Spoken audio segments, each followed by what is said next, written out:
Welcome to our channel. Today we how to optimize your video conferencing with Cisco Webex, beginner guide step by step clearly. Open your video conferencing software, Cisco Webex.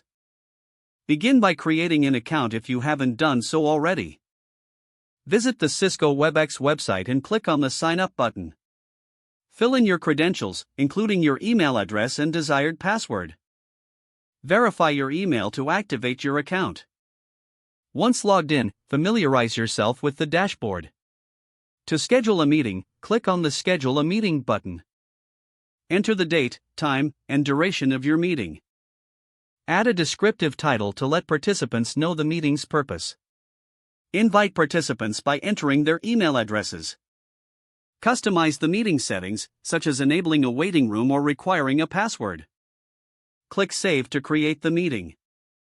To join an existing meeting, find the invitation in your email.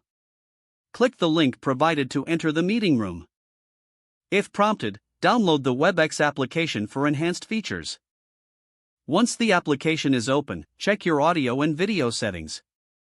Use the Test Computer Audio option to ensure clarity.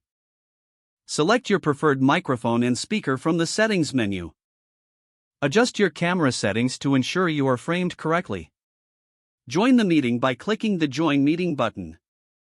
During the meeting, familiarize yourself with tools like chat, screen sharing, and reactions. If you need to share your screen, click on the Share button and select the appropriate option. Engage with other participants using the chat feature for questions and comments. To record the meeting, click on the Record button. After the meeting, you can retrieve the recording from your dashboard. Review analytics on your meetings to understand engagement levels. Adjust your settings based on feedback to continuously improve your video conferencing experience. With these steps, you'll optimize your video conferencing using Cisco Webex effectively. Don't forget to like this video and subscribe to our channel for more step-by-step tech guides.